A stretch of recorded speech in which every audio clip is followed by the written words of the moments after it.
عزيزي الزملكاوي البائس المغيب، خلصت تحفيل على الاهلي وامام عاشور ولا لسه؟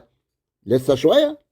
طيب قدامك كتير، عشان بس ناديك يناديك، فايتك كتير قوي. يلا معلش بقى، هقطع عليك فرحتك باي مشكله تحصل في الاهلي حتى لو تافهه وملاش لازمه. شوف يا عم الشباب والرياضه، فوق معايا كده واعرني انتباهك، عشان الضرب في الوش مفهوش معلش. اولا، فعز ما انت فرحان قوي وبتصيح وبتحفل وبتوزع في سكريبتات وبتلايك وبتشير، الفيفا وجبت معاك بثلاث قضايا دفعة واحدة. بتوع الفيفا اصلهم زهقوا واتخنقوا، فبقوا يجمعوا القضايا ويبخوها في وشك مرة واحدة. عندك واحد مشلاك ب500 ألف دولار غير الفوائد. عندك واحد سامسون أكينولا 340 ألف دولار غير الفوائد. لا لا لا لا، امسك نفسك كده، امال لسه التقيل ورا. المثل الامريكي بيقول لك سيف ذا بيست فور لاست، يعني ختامها مسك. وعندك واحد عمر فرج الزملكاوي من صغره، ناديه ايك السويدي خد حكم ب1,100,000 دولار غير الفوائد. ده غير فلوس الواد نفسه رفع بيها شكوى وهيتحكم له قريب ان شاء الله. يعني داخلك في حسبة 2 مليون دولار كده غير الفوائد. وما شاء الله عليك حطمت الرقم القياسي ب 13 ايقاف قيد. لا لا لا، ما تنخش مني، لسه ما خلصتش.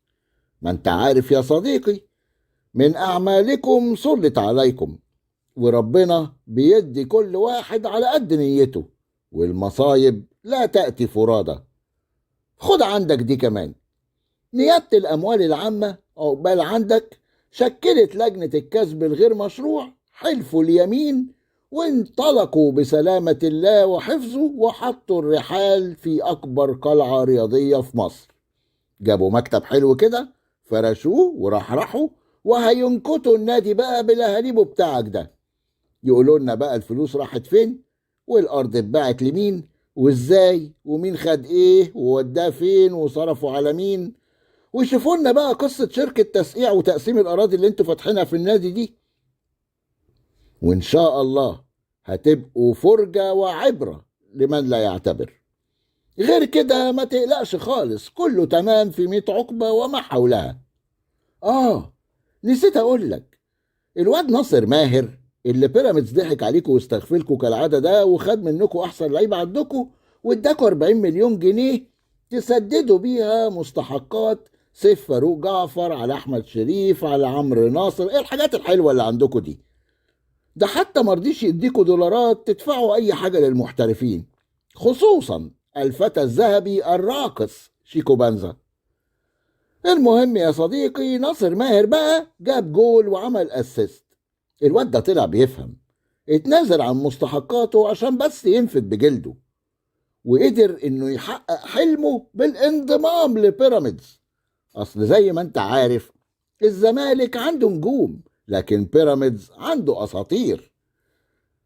على فكرة، دونجا كمان اتنزل عن مستحقاته وخلع عن النجم السعودي. وعواد طبعا ممتنع عن التدريبات، مش جديدة يعني، ما بيروحش النادي، زهقان شوية عايز يغير جو. انا سامع ان الواد ابو قوس وسهم اللي في الشعار جاي له عرض من اف سي قريش، وانت عارف لهاليبو اي حاجة بتيجي تحت ايده بيبيع على طول. بس كده تقدر بقى ترجع تكمل تحفيل على الاهلي وعلى امام عاشور براحتك، ولا كأنك سمعت حاجة. ناس ما عندهاش دم.